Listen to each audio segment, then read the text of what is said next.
Hello, and welcome to World of Warbirds. I'm Brian Pierce. Usually, a warbird's allegiance is pretty simple.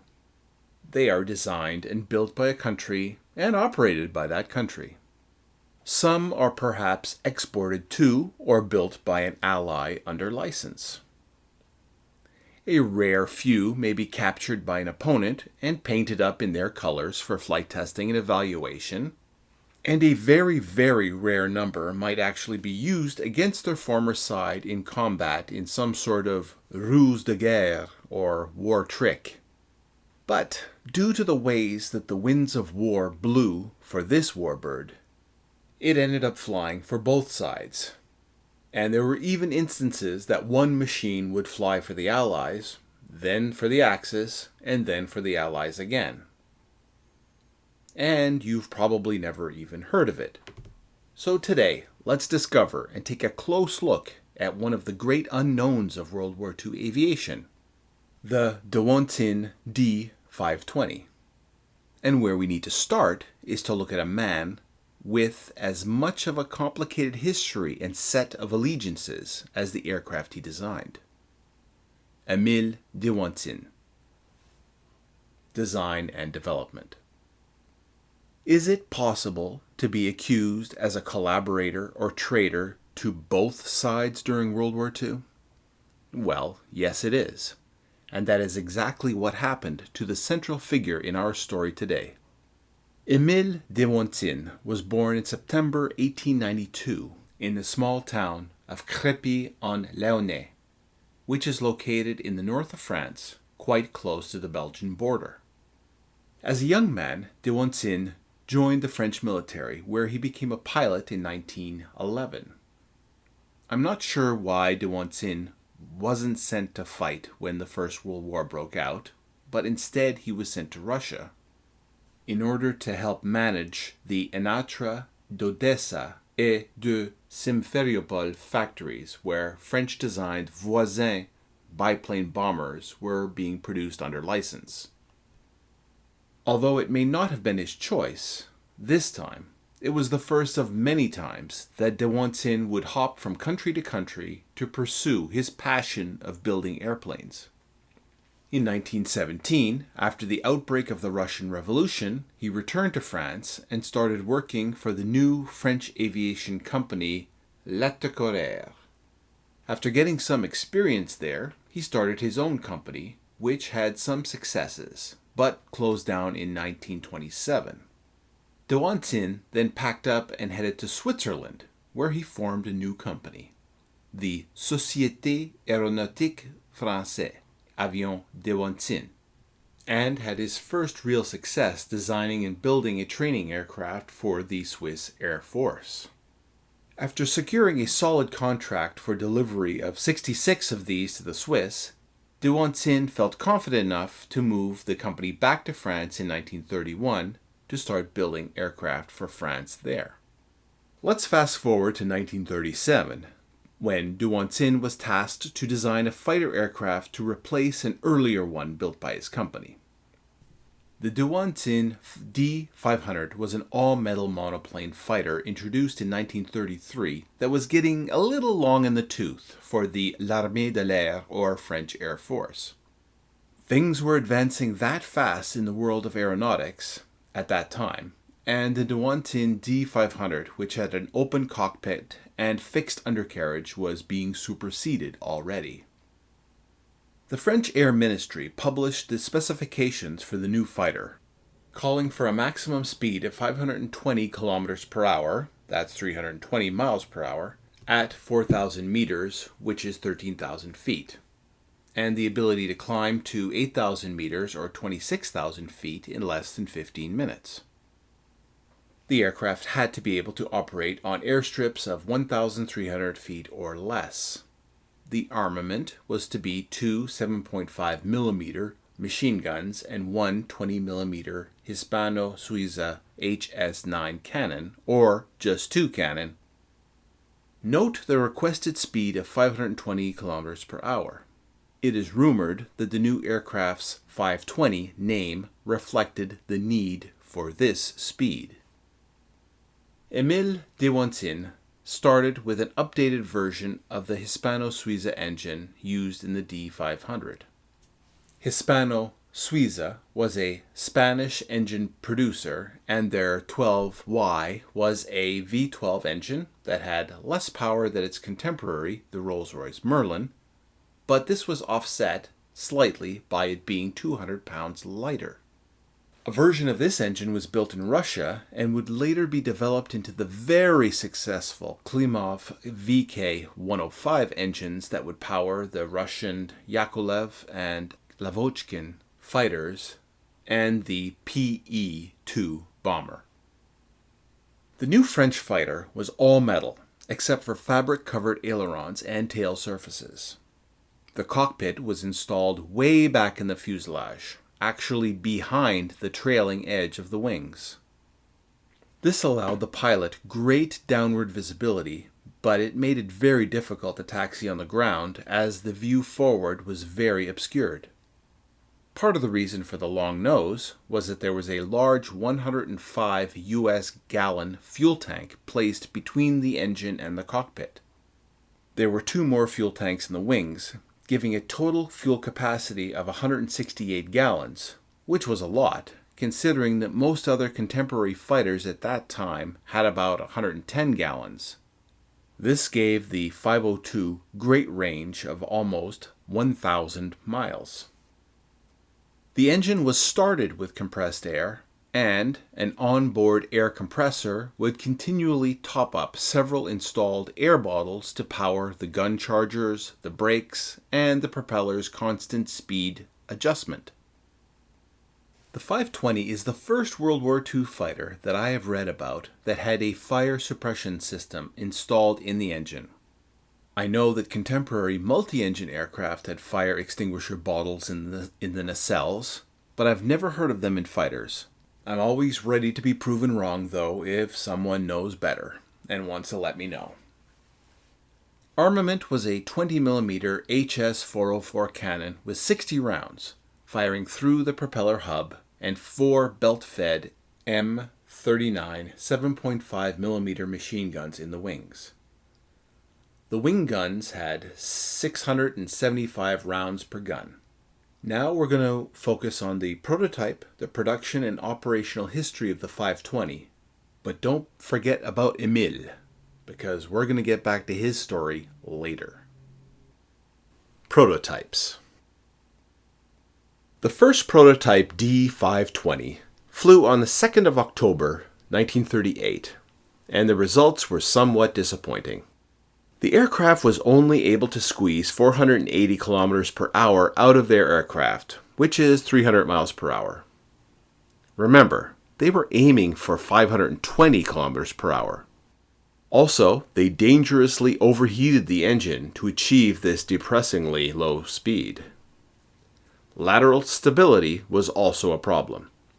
So they went back to the drawing board and swapped in a slightly newer engine and scrapped the previously installed underwing radiators for a single radiator unit housed under the fuselage in a streamlined fairing, similar to what we see on the more familiar P-51 Mustang. Exhaust ejectors were added, which provided additional thrust, and a new 3-blade variable pitch propeller was fitted. To fix the stability problem, they made a minor enlargement of the fin and rudder. Due to these changes, the D.520 was able to reach its design speed, achieving 530 kilometers per hour, which is 330 miles per hour. Due to the solid performance of the prototypes, France ordered 600 of the new fighter. Poland expressed interest in buying 160. And when the war broke out, France's order was bumped up to 1,280, and the French Navy, called the Aéronautique Navale, also asked for 120. Finally, in April 1940, the French government asked for 2,250 with a production quota of 350 a month. They were basically asking for every plane they could get. Operational history. One advantage that the French had at the time was the ability to evaluate a captured Bf-109 against a D.520.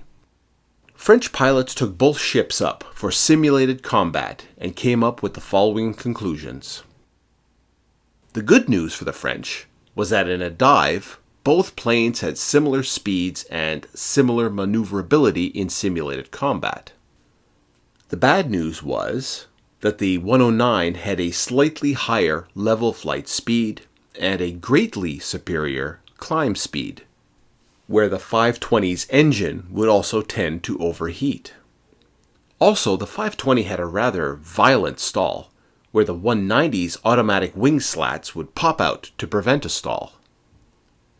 So what was it like to fly the D.520? Captain Eric Brown, who was the commanding officer of the Royal Aircraft Establishment Captured Enemy Aircraft Flight, test flew it and reported that it was a, open quotes, nasty little brute. Looked beautiful, but didn't fly beautifully. Once you get it on the ground, I was told to leave the controls until it was in the hangar and the engine stopped.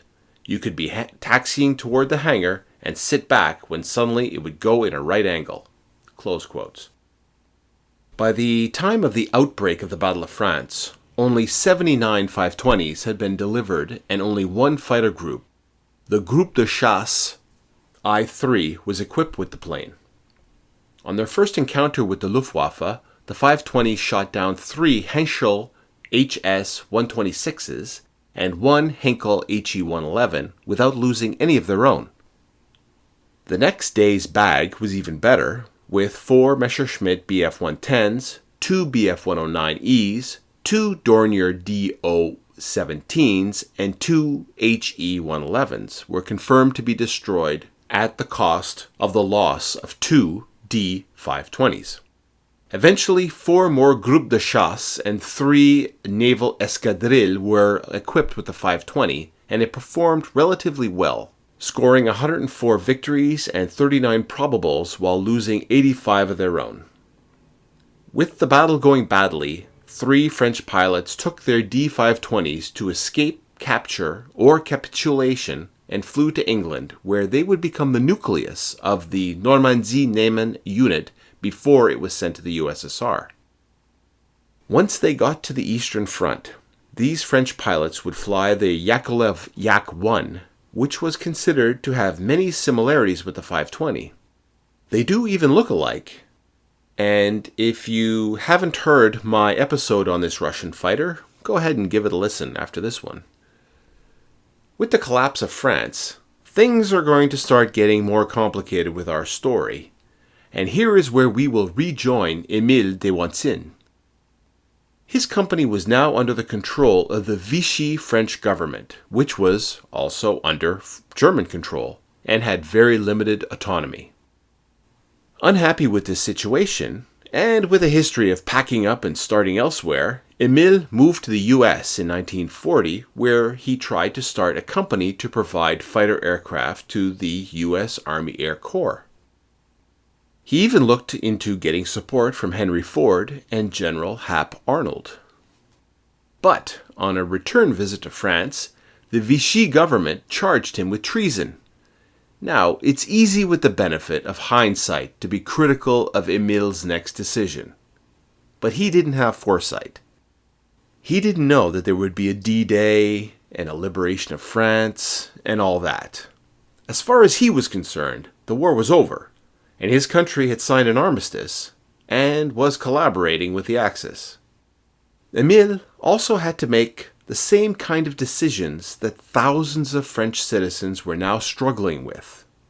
It would take a generation to grapple with the after effects of these decisions. So, Émile made a calculation and decided to stay with his company, which was now tasked with servicing the existing fighters in Vichy and also making 550 more for the Axis war effort. The treason charges against him were conveniently dropped. His Dewoitine aircraft began service with the Vichy regime, with 289 being sent to North Africa, this time to fight against the Allies. The long range of the fighter was advantageous in sending this fighter across the Mediterranean, where it tangled with British Hurricanes and Curtiss Tomahawks. Many were lost on the ground, as the French forces had a shortage of modern anti-aircraft guns, and the British took out quite a few with strafing attacks. During Operation Torch, 520s fought against U.S. Navy Grumman F-4F Wildcats from Squadron VF-41 from the carrier USS Ranger, and one was shot down.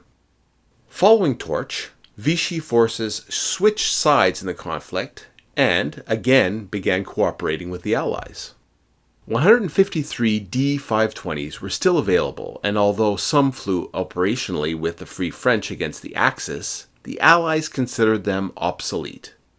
Their radios were unable to communicate with other Allied equipment, and so these Free French aircraft were gradually replaced with Supermarine Spitfires and Bell P-39 Airacobras.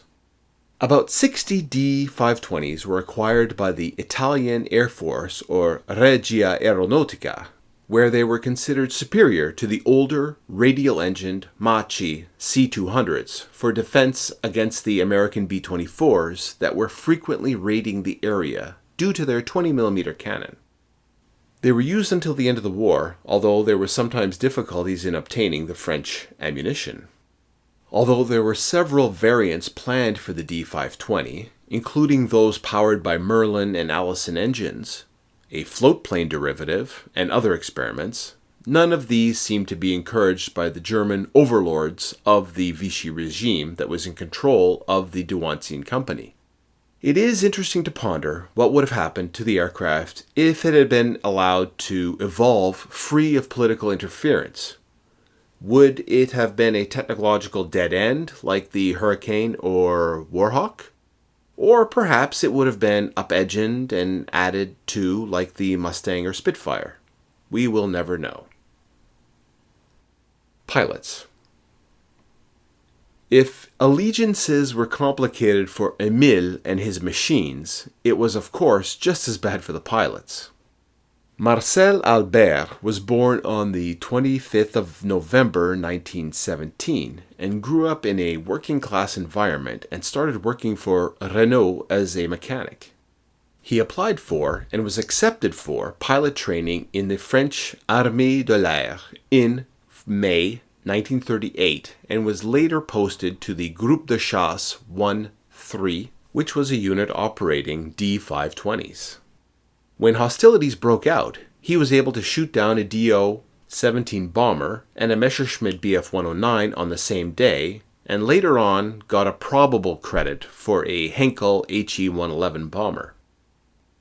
After the armistice, he flew for the Vichy government, and his squadron was sent to Algeria, where Albert flew a few missions against British forces. You have to wonder about his feelings and state of mind, and his allegiances during the time. Although it didn't take long for he and two other pilots to cross over and defect to the British. He then flew 47 missions in Spitfires with RAF 340 Squadron.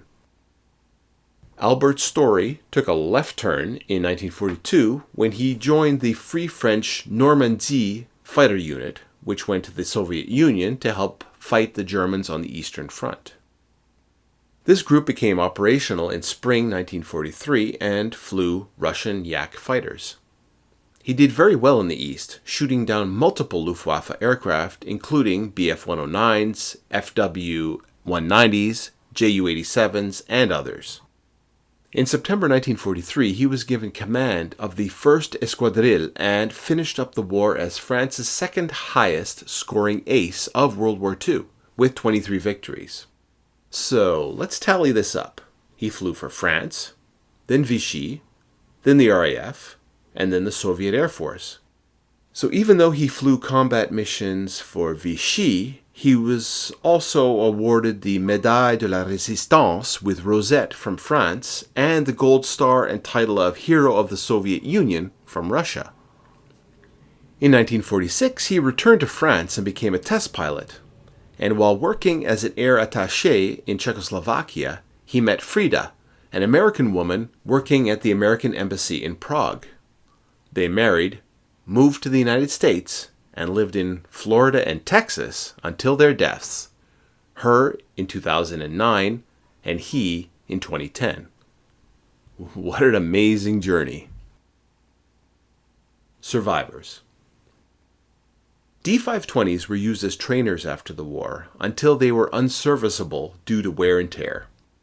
The last one flew operationally in 1953. Although no D.520s are airworthy, you can see one at the Musée de l'Air et de l'Espace, Air and Space Museum, at Le Bourget Airport. I suppose we have to think of Émile Dewoitine as a survivor too. As stated previously, he stayed on in Vichy, France, and worked with the German firm Arado to develop the S-10, which itself was derived from the Arado AR-96, which was a Luftwaffe trainer. In 1944, with the liberation of France looming, Émile had to make some decisions again. It must have been very bittersweet for him. His home country was about to be freed, but he would be likely charged for collaboration with the Nazis. Imagine that. He had previously been charged for treason for talking to the Americans. So, Émile did what he could and flew to Spain, where he worked for a time on a derivative of the 520 with Hispano Aviación. Sometime after that, he moved again to Argentina. In 1948, Dewoitine was convicted in France in absentia as a collaborator, and as punishment, all of his property was seized and he was sentenced to 20 years of hard labor. So I guess it was a pretty good idea that he stayed in Argentina, where he designed a couple of jet fighters for the Perón government. Always the mover, he lived for a time raising sheep in Patagonia, then he returned to Switzerland, and finally, after a general amnesty was granted, back to France, where he died in Toulouse in 1979. If you get some joy out of listening, please consider supporting the podcast by making a modest donation via PayPal. My PayPal address is at WOWB17. That's at World of Warbirds 17, or if you want to remember it this way, at WowB17. You'll have my eternal gratitude.